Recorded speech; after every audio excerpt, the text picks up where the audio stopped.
Bonjour à toutes et à tous, Valentin Enfant avec vous pour vous retrouver en ce lundi matin, ce lundi 2 juillet 2018. Alors nous avons eu, comme vous le savez, vendredi soir la clôture trimestrielle et semestrielle, donc des clôtures particulièrement importantes qui sont source de volatilité étant donné qu'on a des réajustements de portefeuille qui se font chez les institutionnels et bien à la fin de chaque mois en général, mais surtout fin de chaque trimestre et de semestre. Donc voilà, on peut avoir la volatilité. En plus de ça, sur le plan politique, on a quand même pas mal de nouveautés, dont notamment une escalade des menaces commerciales d'un point de vue global envers les États-Unis. Voilà, on va faire un petit briefing ce matin et voir les opportunités qui se situent sur les marchés. Voilà, avant toute chose, donc je vais saluer la salle de trading. Bonjour Laurent, Loïc, j'espère que vous allez bien. Loïc qui me confirme que le son est ok, c'est parfait, merci. Gilles également, bonjour à vous. Hubert, Pascal, Raymond, voilà, bien le bonjour à vous tous. Jean-Charles, bonjour. Euh, Bonjour Jean-Charles. Donc on va commencer par l'avertissement légal sur les risques que je vous invite à prendre connaissance. Le trading avec effet levier amphi, toujours les gains et les pertes. Un compte risque limité prend un risque de perte du capital investi. L'investissement sur compte titre prend un risque de perte en capital. IG fournit exclusivement un service d'exécution d'ordre. La présentation est à titre indicatif et ne saurait être considérée comme un conseil ou une recommandation. Voilà, bonjour à vous Thierry, bonjour à tous ceux qui viennent nous rejoindre. Voici le briefing de l'actualité ce matin. Alors, en Europe, on a l'Union européenne qui a menacé d'imposer de nouveaux tarifs de rétorsion d'une valeur de 300 milliards de dollars envers les États-Unis s'ils mettaient en place des droits de douane sur les voitures européennes. Au Canada, toujours dans un contexte de guerre commerciale, qui a répliqué aux droits de douane américains sur l'acier et l'aluminium en imposant des tarifs douaniers sur 12,63 milliards de dollars US, un dollar américain, de marchandises américaines depuis dimanche. En Europe, comme vous l'avez sans doute entendu, on a le ministre allemand de l'Intérieur qui a appelé il y a 2-3 semaines à des contrôles frontaliers plus stricts en Allemagne, qui a proposé sa démission suite aux divergences avec Angela Merkel sur la question des migrants. Au Mexique, nous avons eu les élections avec Andrés Manuel López Obrador qui serait élu selon les sondages qui ont été réalisés à la sortie des urnes. C'est l'ancien maire de Mexico et c'est un anti-système de gauche, ce qui ouvre la voie donc à un gouvernement le plus gauchiste depuis des décennies. Enfin, Donald Trump qui a lancé un avertissement à l'OPEP reprochant au cartel de manipuler les marchés, de faire pression sur les producteurs américains. Voilà un petit peu ce qui est sur le plan politique, donc escalade toujours des tensions commerciales. En Europe, la situation se dégrade à nouveau alors que vendredi matin, un accord sur les migrants avait été trouvé, et ce qui ouvrait la voie pour un bull market de l'euro et pour un bull market des marchés européens. C'est dorénavant à nouveau en suspens. Le futur DAX, maintenant il cote étant donné que c'est le début du webinaire, mais ce matin il perdait 1%. Donc voilà, ça donne un petit peu la température et les marchés européens qui devraient continuer reprendre leur surperformance tout simplement en attendant une solution en Allemagne, une solution vraiment durable. Et enfin d'un point de vue macro, on a vendredi l'indice PCE Core qui est, je rappelle, l'indice de l'inflation préféré de la Fed qui est ressorti en hausse à 2% sur un rythme annualisé, sur son niveau le plus élevé depuis avril 2012, ce qui permet de garder le cap de 3 à 4 hausses des taux de la Fed cette année malgré les tensions commerciales qu'ont indiqué de nombreux gouverneurs de la Fed qui surveillaient.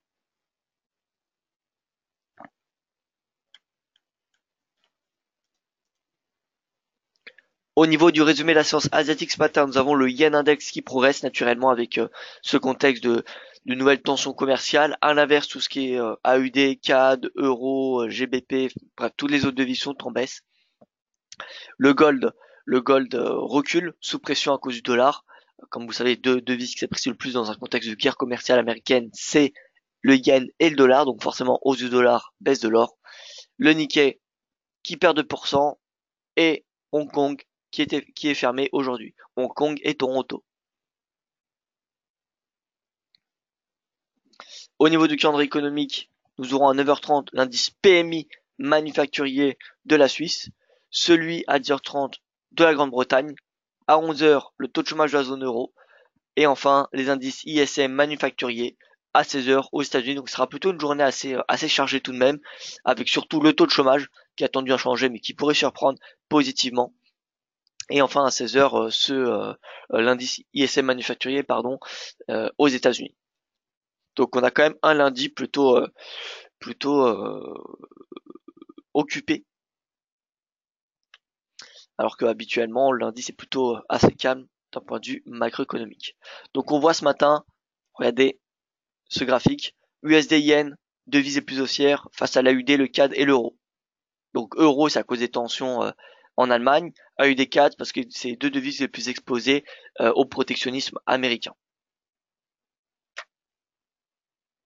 Nos index, on voit le yen, alors on va se mettre peut-être en weekly pour voir un petit peu ce qui se passe. Vous voyez que c'est plutôt un range trading, mais plutôt ce yen à la borne haute depuis son début d'année.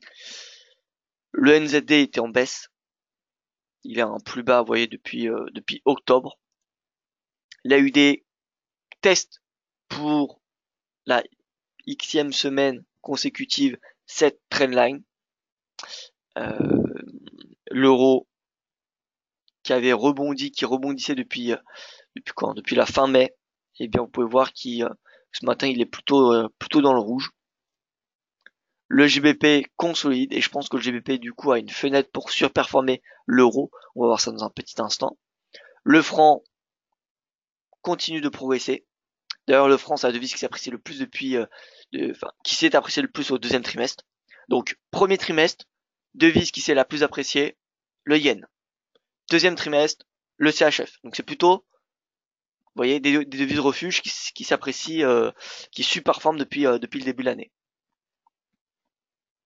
Et il y a fort à parier que le yen soit la devise, ou en tout cas l'une des devises qui surperforme le Forex lors de ce nouveau trimestre.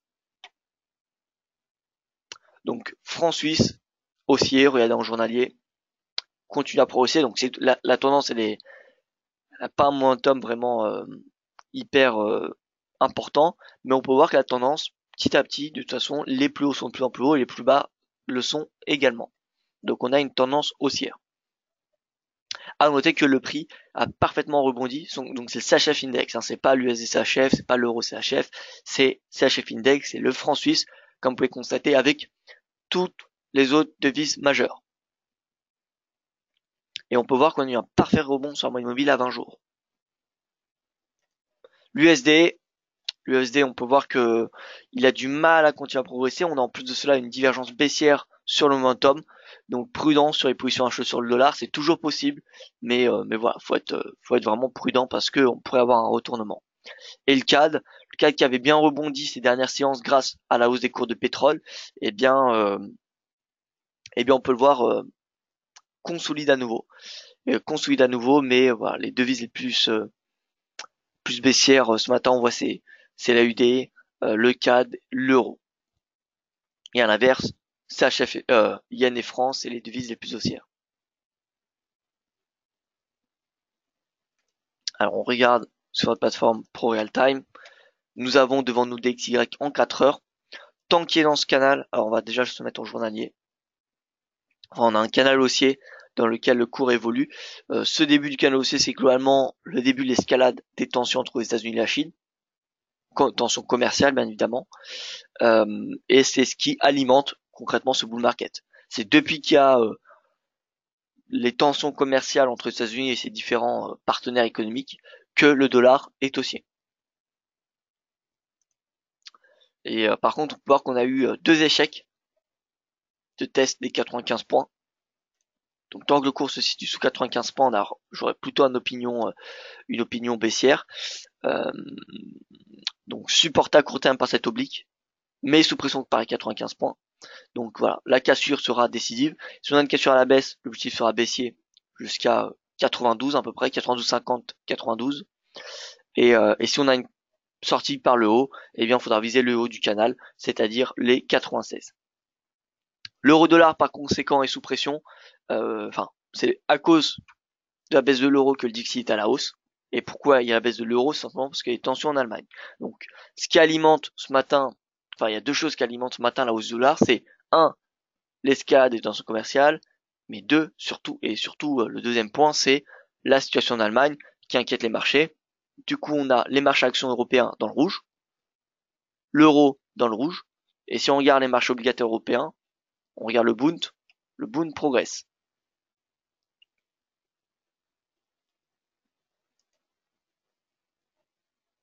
Voilà, donc l'euro sous pression à cause de la situation en Allemagne. Et d'ailleurs, on le voit hein, depuis l'ouverture des marchés, c'est seulement depuis l'ouverture des marchés que l'euro est en baisse. On avait vendredi, lorsqu'on avait eu un accord sur la migration, on avait eu un bull market. Donc là, concrètement, on a un repli, je dirais, qui peut se faire jusqu'à en intraday 1,1570. Voilà, on va mettre un point pivot. On a les points pivots devant nous. Et le S1, donc on a un S1 à 1,16, un S2 à 1,1510. Ça me semble un peu bas, 1,1510, mais déjà 1,16 en intraday me semble intéressant. Voilà, 1,16, parce que je n'irai pas à anticiper une correction de l'ensemble du bull market. Je n'irai pas l'accord sur les migrants. Mais, euh, mais voilà, déjà 1,16 me semble pas mal. Ça va faire un trade de 36 pips. En tout cas, le billet il est clairement baissier ce matin. Le GBP à l'inverse, le GBP, comment dire, bon, il est en très légère baisse ce matin. On peut voir que par rapport à cette nuit, c'est pas non plus comme la tendance de l'euro. On a un momentum qui est quand même un petit peu moins baissier. Alors certes, il est en baisse parce que la situation en euro impacte également la situation au Royaume-Uni, mais bon, on a quand même je trouve, une meilleure réaction de la part de la livre. D'autant plus que sur la livre, on a une divergence haussière alors qu'il n'y en a pas sur l'euro-dollar. Et enfin, ce qui me permet de m'attendre à une surperformance de la livre, c'est cette euro-GBP. Regardez l'euro-GBP dans un canal baissier, ce qui veut dire que la livre surperforme depuis le mois d'octobre de l'année dernière. Et la configuration actuelle ressemble beaucoup, je trouve, à celle qu'on a connue en début mars. Regardez en début mars, qui assure la moyenne mobile à 200 jours, test de l'oblique, échec, baisse. Test de la moyenne mobile à 200 jours, test de l'oblique, échec, et on n'attend plus que la baisse. En 4 heures, qu'est-ce qu'on avait à ce moment-là, en mois de mars? Mois de mars, ce qu'on avait, c'était une belle divergence baissière. On avait une très belle divergence baissière, et c'est exactement ce que j'attends pour l'euro HBP. À l'époque, donc en mars, ça avait pris une semaine, le temps d'avoir le test, entre le premier test de l'oblique et la validation de la divergence, lorsque les RSI avaient dépassé 50. Donc étant donné que le premier test est fait vendredi la semaine dernière, je pense qu'on peut s'attendre en fin de semaine, en fin de cette semaine, que l'euro HBP ait à peu près la même configuration, c'est en tout cas ce que j'espère voir. C'est-à-dire un euro HBP qui fasse presque un double top en divergeant à la baisse, et enfin avec un momentum qui diverge à la baisse, et là ça serait parfait. Ce serait parfait pour passer à la vente. Donc, l'euro GBP, est-ce que c'est le moment de passer à la vente? La réponse est non, pas encore, parce qu'on a tout simplement pas encore de signaux baissiers.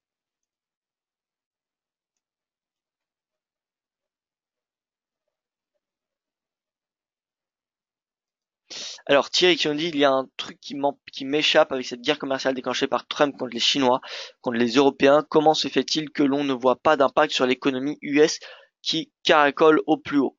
Alors déjà, faut bien savoir que le S&P, le Dow Jones, le Nasdaq, c'est pas l'économie, hein. C'est pas l'économie américaine. Normalement, les marchés actions doivent représenter et représentent l'économie, mais avec tous les QE des différentes banques centrales qui ont été mises en place cette dernière décennie, il n'y a plus aucune corrélation, enfin, il y a vraiment plus beaucoup de corrélation entre la tendance des indices et la tendance des économies. Euh, Maintenant, pourquoi il n'y a pas encore de d'impact concret, je dirais, tout simplement parce que pour le moment il y a que des taxes concrètement sur l'acier et l'aluminium. Et voilà, c'est pas des taxes sur l'acier et l'aluminium qui vont impacter l'économie mondiale, parce que ça représente quand même un marché. Alors, j'ai pas les chiffres en tête, mais ça doit représenter un marché de l'ordre de au niveau des États-Unis. Hein. Les États-Unis doivent importer peut-être. Alors, j'ai pas envie de vous dire de bêtises, on va voir ça ensemble. Le mieux c'est qu'on regarde ça ensemble. Euh,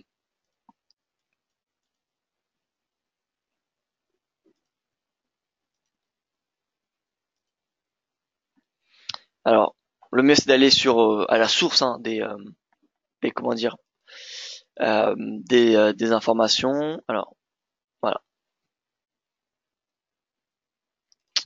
Donc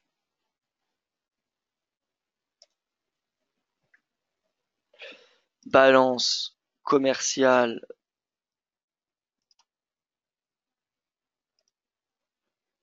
des États-Unis. Alors non, on va mettre par produit, pardon.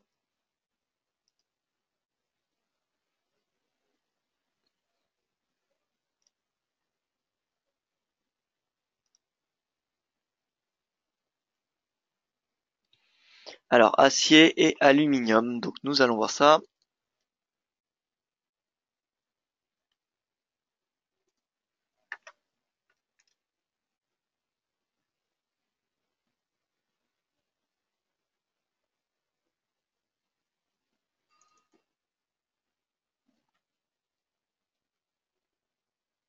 Voilà. Donc là on a argent et acier. Argent acier, mais déjà vous voyez argent acier c'est en 2017. Voilà, c'est une balance commerciale de 11 milliards. Donc c'est pas non plus, vous voyez, les machines, électricité, enfin machines électroniques, le son, équipement TV, etc., qui représentent 176 milliards de déficit commercial en 2017. Donc vous voyez que c'est 11 milliards. Concrètement, taxe sur l'acier aluminium, c'est juste, on va dire, l'apéritif pour une guerre commerciale. C'est vraiment pour donner le ton. C'est pas quelque chose qui va impacter l'économie mondiale. Par contre, il y a des taxes, on imagine bien sur les véhicules, regardez les véhicules. Les États-Unis ont une balance commerciale de 159 milliards en 2017. Donc là, oui, ça impacterait concrètement l'économie. C'est pas sur des taxes sur 11 milliards qui vont impacter. Donc pour le moment, et tout le reste, pour le moment, ce qui est annoncé pour la Chine, etc., c'est que pour le moment des menaces. Les premières taxations de produits spécifiques chinois devraient rentrer en place le 6 juillet, c'est-à-dire vendredi. Vendredi devrait avoir les premières taxes sur 34 milliards de dollars de produits chinois. Mais tout le reste, pour le moment, ce n'est que des menaces. Donc c'est pour ça qu'il n'y en a pas encore eu d'impact concret. Il y a eu quand même un impact, c'est sur le moral des investisseurs et des entreprises. Le moral des investisseurs et des entreprises, si vous les regardez, eh bien, concrètement, ils sont plutôt en baisse. Ils sont plutôt en baisse depuis le début de l'année et surtout depuis le début du deuxième trimestre. Donc c'est pour ça qu'on n'a pas encore d'impact concret.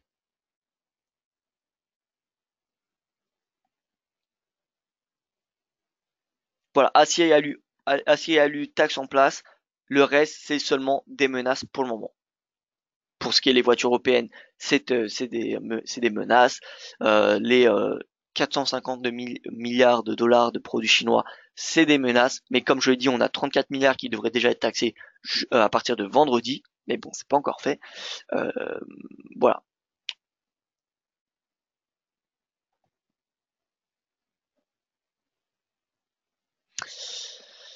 Alors, en début de webinaire, vous avez parlé de 3 ou 4 hausses des taux US. Pouvez-vous répéter car j'ai été distraite? Alors oui, pas de souci, pas de souci. Donc oui, a priori, donc comme on le sait tous, il y aura 3 hausses des taux cette année. D'ailleurs, on va regarder la probabilité d'une hausse des taux. Ça fait longtemps que nous n'avons pas regardé. Euh, donc voilà, regardons ensemble la probabilité de 3 ou 4 hausses des taux. Donc, comme vous savez, le marché price déjà 3 hausses des taux. En début d'année, il priceait de plus en plus 4, mais bien évidemment, une guerre commerciale remettrait en cause potentiellement ce scénario. C'est en tout cas ce qu'indiquent les membres de la Fed qui sont ouverts à se contenter de 3 hausses des taux s'il y avait un impact sur l'économie américaine de ces tensions commerciales. En tout cas, donc 19 décembre, probabilité pour le 19 décembre. Vous voyez, c'est entre 3 et 4 hausses des taux. Pour le moment, donc la grise, c'est 4 hausses des taux. C'est la probabilité de 4 hausses des taux. Et la marron rouge, c'est 3. Donc on voit pour le moment, voilà, ça varie entre 3 et 4 hausses des taux, le marché n'est pas vraiment certain.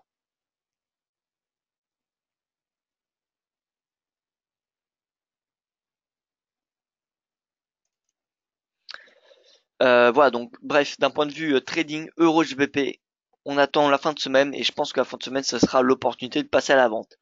Voilà, parce que pour le moment, on n'a pas encore de signaux.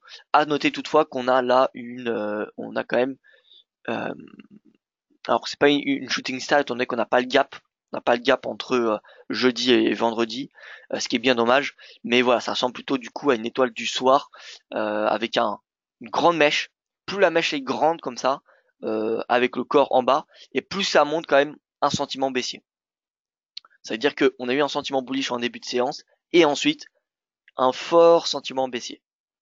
Donc là, on a quand même un bon signal de vente. Il manquerait plus qu'on ait la clôture sous le prix de clôture de la veille et on aurait une étoile du soir qui serait un signal baissier.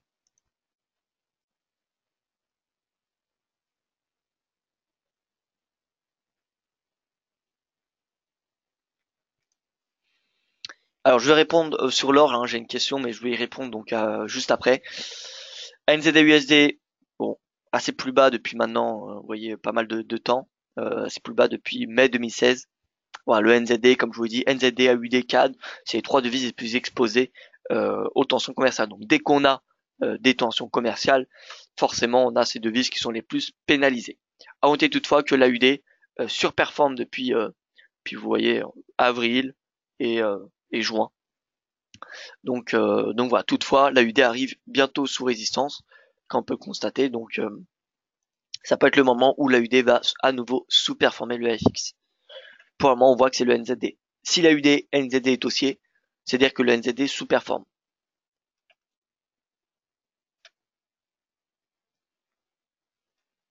L'USD Yen, bien vous voyez, c'est la consolidation, hein, pas grand-chose d'autre à dire. On a cet oblique qui a été dépassé. Est-ce que c'est un signal d'achat? Je ne sais pas, je pense pas que ce soit suffisant. Mais voilà, vous voyez que c'est une consolidation concrètement sur l'USD Yen. Et voilà, donc la résistance, elle se situe vers 111 et le support vers 109,50. L'USD-CHF, c'est pareil. L'USD-CHF, on peut voir que c'est une consolidation depuis le mois de juin entre la parité et les 0,9850. L'USD-CAD baisse. Là, on peut voir, on a un petit rebond. Encore une fois, l'USD, c'est une devise refuge dans ce contexte de guerre commerciale. Toutefois, d'un point de vue technique, on a une divergence. Attention, le RSI qui teste 50. Si on a un franchissement de 50 de la part du RSI, ce sera un signal baissier. Un signal baissier qui nous permettra de vendre l'USD-CAD jusqu'à 1,30 dans un premier temps. Et ensuite, si on a la cassure, beaucoup plus bas. On pourra le vendre jusqu'à 1,28.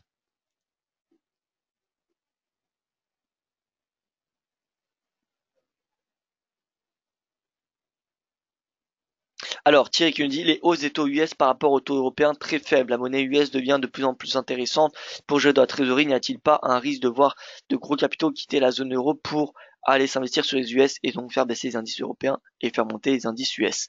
Alors, alors c'est un bon raisonnement Thierry, mais pas dans ce contexte. Pas dans ce contexte parce qu'on a plutôt de l'aversion pour le risque. Et qui dit aversion pour le risque dit euh, le, les investisseurs qui cherchent de la liquidité et des valeurs refuges. Or, la liquidité, c'est des taux bas, et donc c'est pour ça qu'on a le franc suisse et le yen qui sont des devises refuge, et que tout ce qui est stratégie de carry trade, eh bien on fait l'inverse lorsque c'est la version pour risque. On cherche pas les grands rendements, mais les plus faibles. Donc tout ce qui est AUD, tout ce qui est AUD, CAD, à part l'USD, encore une fois, c'est différent parce que l'USD c'est une devise refuge dans ce contexte de guerre commerciale, mais on regarde l'AUD, le NZD, le CAD, c'est les trois autres devises à part le dollar qui ont les taux les plus élevés et c'est trois qui sont les plus comment dire détournés, enfin les moins recherchés dans ce contexte de tension commerciale. Et à l'inverse, le yen et le franc sont les deux devises avec les taux les plus, c'est les deux banques centrales parmi les majeures qui ont les taux négatifs. Moins 0,10 pour la BOJ et moins 0,70 pour la BNS. BNS 0,75 pardon et moins 0,10 pour la BOJ. Voilà, et c'est pour ça qu'elles sont recherchées également. Donc oui, dans un contexte d'appétit pour risque, oui, vous avez tout à fait raison, Thierry. Par contre, si on a une baisse de l'euro, généralement on a une hausse des indices européens. Donc voilà, si on a une baisse de l'euro, indice européen en baisse, c'est pas, ça peut arriver, mais généralement on a plutôt une hausse. À part si on a des tensions politiques en zone euro, propre à la l'UE ou à la zone euro, mais sinon on a plutôt une hausse. Dès qu'on a une baisse de l'euro, on a une hausse des indices européens. Pensez-vous que le dollar a marqué ses plus hauts pour cette année? Alors, ça c'est une excellente question, Franck également, hein.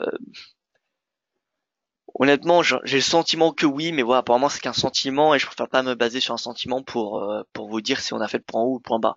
Moi, ce que je vois, c'est un Dixie qui a testé deux fois les 95 points, deux fois échoué. On a une belle divergence baissière euh, et voilà, pour le moment c'est tout ce que je vois. Ce qui manque, c'est que le RSI franchisse 50. Si on a un RSI qui franchit 50 et le prix cet oblique, ça vraiment renforcerait mon sentiment qu'on a fait le point haut sur le Dixie. Maintenant, voilà, pour le moment, ce n'est qu'un sentiment. Nous n'avons pas encore les signaux suffisants pour en être certains. Parce que si on a une escalade et vraiment une escalade concrète, si on a une guerre commerciale américaine contre l'Europe, contre la Chine, contre ses partenaires de l'ALENA, on va avoir probablement le dollar qui va progresser à court terme et donc une cassure de 95 points. Donc vraiment, ça va beaucoup dépendre euh, de l'avancée des relations commerciales. Voilà, donc je reviens sur le FX avec en conclusion dollar, le yen qui surperforme qu'on peut constater sur un graphique USD yen haussier, euro, AUD et CAD, devises les plus baissières et à la suite NZD, GBP. Donc voilà, c'est dans cet axe je pense qu'il faut se positionner, en particulier l'euro dollar.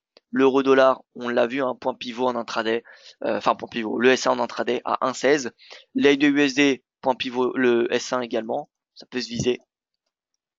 S1 voire même S2 hein, dans ce contexte de tension commerciale, d'autant plus que l'AUD et le NZD vont être de plus en plus sous pression.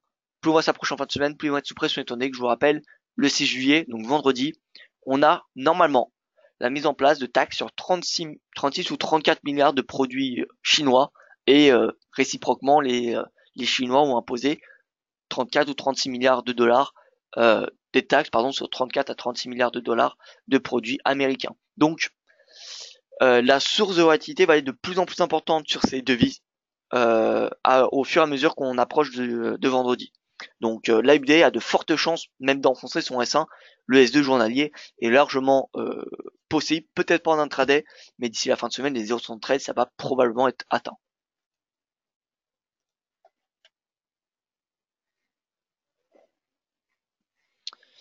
Voilà, et le NZD USD, c'est pareil. Et vous pouvez faire la même chose sur les paires en yens. Donc c'est-à-dire NZD yen, AUD yen, c'est pareil. AUD yen, on le regarde. Euh, AUD yen, donc le S1, il est à 81,34, le S2, il est à 80,69. Donc 80,69, ça va très probablement être atteint d'ici la fin de semaine. Et moi, j'espère voir à moyen terme un retour à 80. Pour ce qui est du NZD, NZD USD, le S1, donc il est, vous voyez, presque atteint. Le S2, le S3, c'est la cible pour cette fin de semaine. Pareil pour le NZD Yen. NZD Yen, S2, S3, donc vers 74, vous voyez, c'est la cible. C'est la cible pour la fin de semaine. Bon, alors je vais passer à l'or. L'or, donc, sous pression, oui. Alors, qu'attendre de l'or? Le problème de l'or, c'est qu'il est sous pression à cause du dollar. Et du coup, l'or ne profite pas de ses caractéristiques d'aversion pour risque parce que le dollar s'apprécie également dans ce contexte-là très spécifique à la guerre commerciale. Donc finalement, le fait qu'il y ait l'aversion pour risque, il est annulé par la hausse du dollar pour le gold. Toutefois, on a le prix qui est sur support et le momentum également. Ce qui me laisse à penser qu'on va avoir un rebond. Maintenant, on n'a pas encore, comme vous le savez, les signaux techniques suffisants. En H4, qu'est-ce que nous avons? On a une divergence. On a une divergence, mais le RSI n'a toujours pas franchi 50. Et que ça soit sur du 4 heures ou du journalier, on a le prix sous ces moyennes mobiles à 20, 50, 100 et 200 périodes. Donc c'est un momentum extrêmement baissier. Et en horaire, vous voyez, bon, on est au-dessus de la moyenne mobile à 20, non même pas. Vous voyez, on est repassé en dessous de la moyenne mobile à 20. Donc Voilà, je pense que le dollar va continuer à faire pression. On va probablement pas venir chez le S2. Maintenant, voilà, ce contexte de guerre commerciale fait pression sur l'or. Faut comprendre et voilà, le payer pour un moment d'un point de vue technique. Je pense qu'il faut se focaliser vraiment sur l'analyse technique dans cette période d'aversion, enfin de guerre commerciale, parce que voilà, la logique ne prend pas forcément le dessus sur le prix. Donc voilà, faut vraiment attendre les signaux pour passer à l'achat. Et est-ce que c'est bon de passer à la vente? Non, non parce qu'on est sur support et que le Dixie il est sous 95. S'il dépasse 95, ce Dixie, oui, on pourra vendre l'or. Mais tant qu'il dépasse pas 95, ça me semble très compliqué.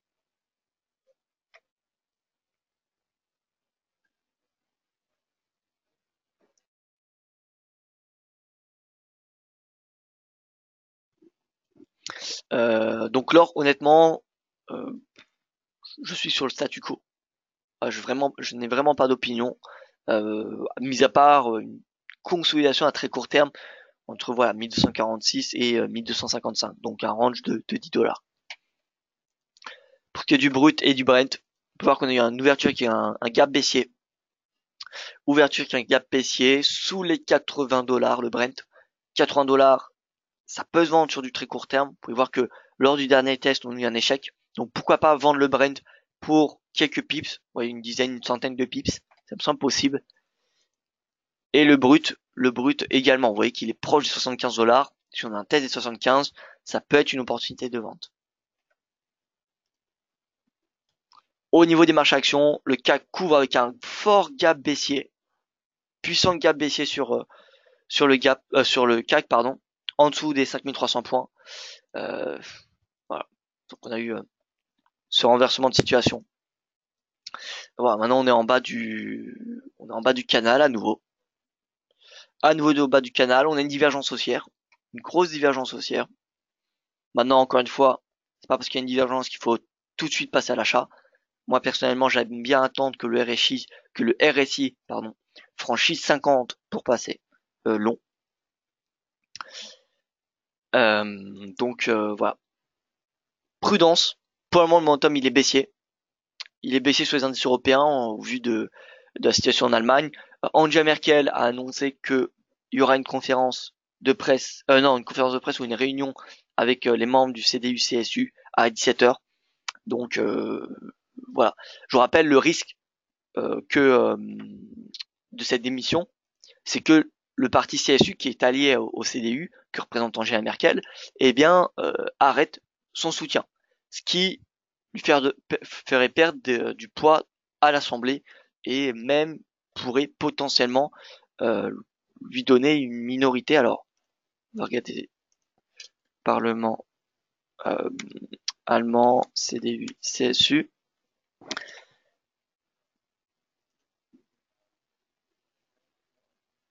Alors, CDU, CSU, ils ont ensemble 246.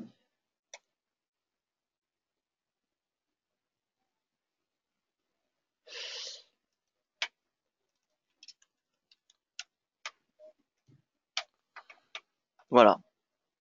CDU, donc CDU en noir, CSU en bleu. Donc voilà, vous voyez que si le CSU se retire, si le CSU arrête de soutenir la chancelière, eh bien, concrètement,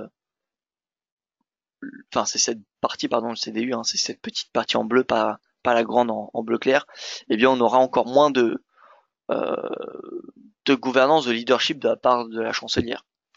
Donc voilà, c'est un petit peu ça qui est en jeu. C'est pas non seulement la démission euh, du ministre de l'Intérieur, c'est pas vraiment ça qui en soi qui inquiète, mais c'est le fait que cette démission pourrait entraîner un arrêt du soutien du CSU pour Angela Merkel.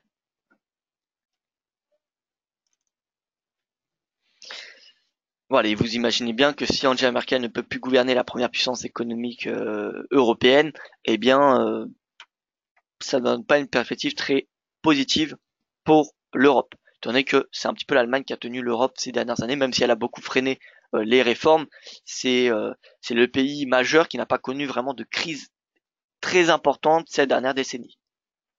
Donc ça donnerait bien évidemment une mauvaise,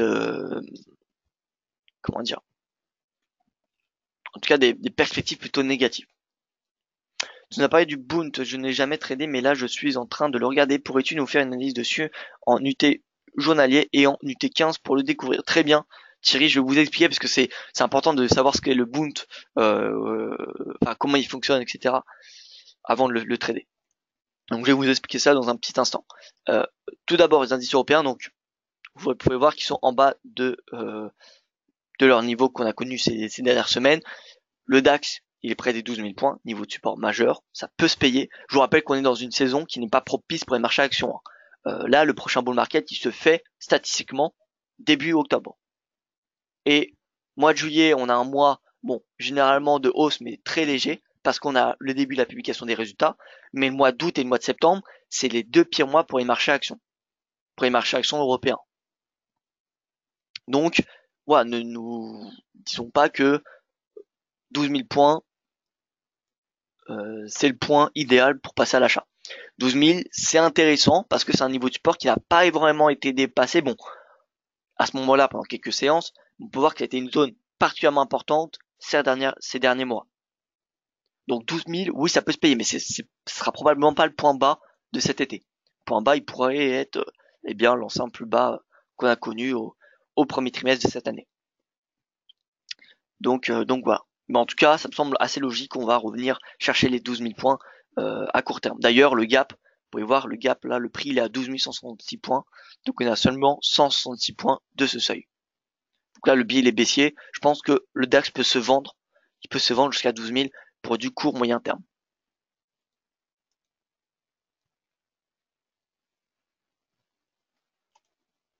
Et donc le CAC qui a très probablement cherché les 5200. L'Eurostoxx 50, ouverture avec un gap baissier également.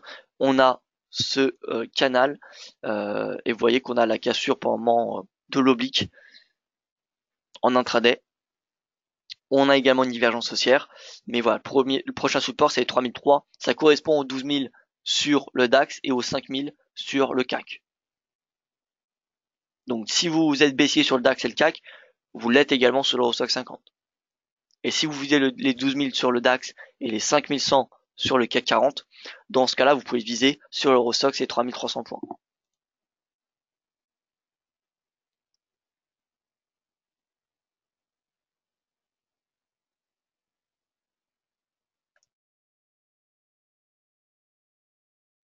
Alors, donc Thierry qui nous demande une explication sur le Bund. Alors, il faut savoir que le Bund, c'est le prix du coupon d'une obligation allemande à 10 ans. Souveraine, bien évidemment. Le fonctionnement, c'est que le coupon progresse dès qu'on a un rendement qui baisse. Et vice versa. Dès qu'on a un rendement qui augmente, on a un coupon sur le prix du coupon qui baisse. Maintenant, il faut savoir qu'on est dans un contexte de taux extrêmement bas. Donc forcément, c'est compliqué de faire plus bas qu'actuellement. Un 10 ans allemand à 0,33, bon, c'est pas le plus bas qu'on a connu. Hein. Il y a 2 ans de cela, le 10 ans allemand il était en négatif. C'est-à-dire que les gens payaient pour acheter une obligation, enfin, ne gagner aucun argent et même donner l'argent à l'État allemand pour acheter une obligation allemande. C'est un petit peu paradoxal. Vous imaginez que la banque vous donne de l'argent, vous récompense pour emprunter de l'argent chez elle. Imaginez que vous empruntez à un taux négatif. Vous faites un taux à moins 1%. C'est-à-dire que la banque vous rémunère pour, euh, pour emprunter l'argent. Eh bien, c'est globalement ce qui était le cas pour les obligations allemandes à court et moyen terme euh, il y a de cela 2 ans en Allemagne. Donc voilà, on est dans un contexte de rendement extrêmement bas. Donc, si on est bas, la probabilité que les rendements baissent encore, c'est plutôt faible. Et donc que le prix du coupon augmente, c'est plutôt faible. Vous voyez d'ailleurs, en journalier, on va même se mettre en mensuel.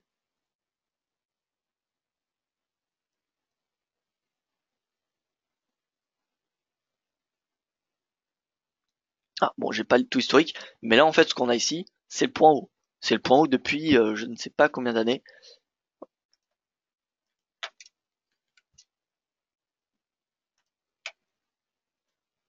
Bund, voilà, maximum du Bund. Donc voilà, donc là, il y a certains qui vont dire bon bah on a une tendance haussière, c'est bien, donc faut se mettre dans le sens de la tendance. Oui mais non, non parce que comme je vous l'ai dit là on a à ce moment-là on avait des rendements qui étaient négatifs, donc c'est pas possible qu'on ait des rendements négatifs sur du long terme. Ça serait vraiment, enfin c'est enfin c'est pas concevable d'avoir des rendements obligataires négatifs sur du très long terme.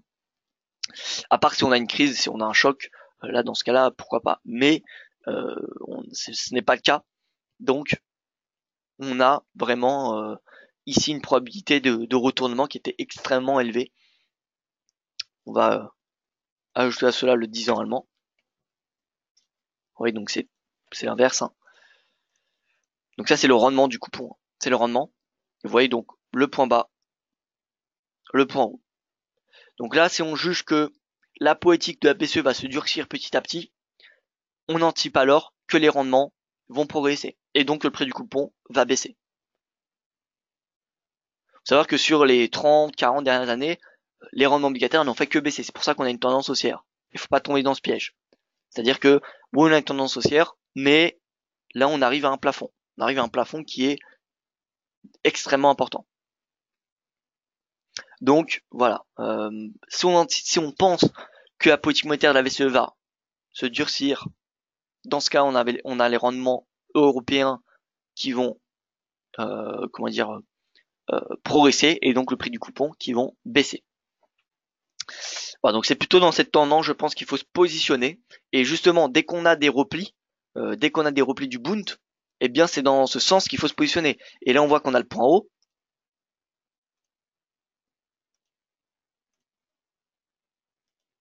Voilà, on a deux obliques qu'on peut tracer. Et dès qu'on a un retour à ces obliques, ça peut être des points d'entrée excellents pour passer à l'aventure du long terme. Vraiment, ça peut être vraiment très intéressant. Parce que si on a un prix du coupon qui...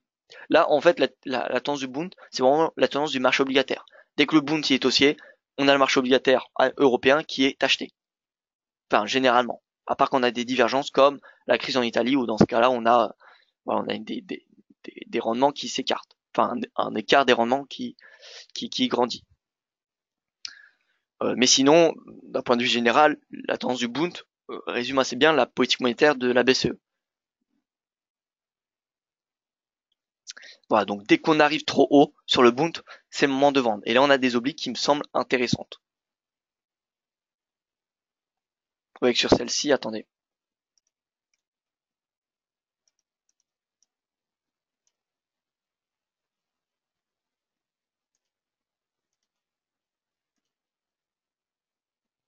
Ouais, ici, je prends ce point de contact, extension, on a le troisième. Donc cette oblique, elle est validée. Cette oblique, elle est validée. Donc si on a un retour ici, le Bund, faudra pas le vendre immédiatement, faudra bien évidemment attendre des signaux baissiers. Ça, c'est très important de jamais vendre une résistance parce que c'est une résistance et acheter un support parce que c'est un support. Là, en l'occurrence, vous voyez qu'on avait un support parce que c'était le prix de 2014 et ensuite on avait une divergence. Et à ce moment-là, seulement à ce moment-là, enfin pour moi en tout cas, c'était possible d'exploiter la divergence haussière parce qu'on avait le RSI qui avait franchi 50. Donc c'était à ce moment-là où c'était possible d'acheter le Bund. Et c'est exactement ce scénario, sauf inversé, que j'aimerais voir après que le Bund ait atteint des résistances. Voilà donc pour le Bund. Et c'est le même fonctionnement pour le rendement du 10 ans. Enfin le trésor. Le trésor c'est le Bund. OAT c'est le 10 ans français. C'est l'équivalent du Bund mais en France. Voilà, donc là on a l'OAT, etc., etc. Mais bon, honnêtement, si vous voulez trader une obligation européenne, tradez le Bund. Bund, il est beaucoup plus liquide, le spread est beaucoup plus intéressant. Voilà, l'OAT, bon, moi personnellement, je trouve un petit peu moins bien. En plus, le Bund, vous voyez, vous n'avez pas de problème de futur, etc. Il est toujours renouvelé, donc il n'y a pas de souci là-dessus. Donc le Bund fonctionne à l'inverse des taux. En fait, c'est les taux qui fonctionnent à l'inverse du Bund. Dès que le Bund est vendu, les taux augmentent. Et dès que le Bund est acheté, les taux baissent. C'est l'inverse. Les taux, c'est l'inverse du Bund. Merci pour tes explications sur le Bund, ça m'a donné envie de trader. Je vais d'abord essayer cette semaine en démo avec mes trades en réel sur les autres sous-jacents. Oui, voilà, exactement. Faites comme cela. Thierry, c'est parfait. Ouais, mais en tout cas sur le Bund, vous m'avez bien dit de regarder parce que je trouve qu'il arrive sur un niveau voilà intéressant. Alors, c'est pas encore le moment de le vendre, mais plus on va augmenter, plus on va tendre vers ces niveaux-là qui sont les plus hauts historiques du Bund, et plus la probabilité de rebond de rejet sera importante. Et ces deux obliques sont également très intéressantes. Surtout dans ce contexte où la BCE arrive en fin de politique monétaire accommodante. Je vous rappelle que le QE devrait terminer à la fin d'année. Donc voilà. Pas de précipitation sur la vente du Bund, puisqu'on a encore le temps. Surtout que, encore une fois, l'été, c'est plutôt une période d'aversion ou plutôt de diversification du marché. Et donc tout ce qui est, en général, je dis bien d'un point de vue saisonnalité, or, yen, franc et Bund, c'est des actifs achetés. Donc le coupon a encore des semaines devant lui de hausse, statistiquement. Regardons pour illustrer ses propos.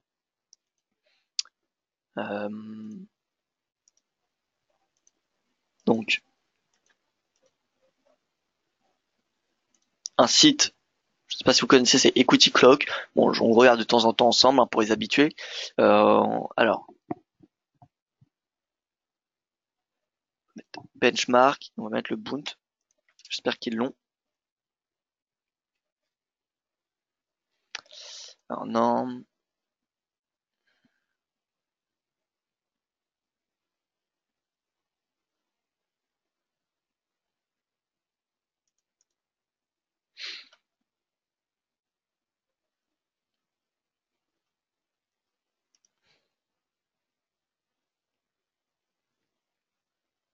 Alors, on va aller dans BU.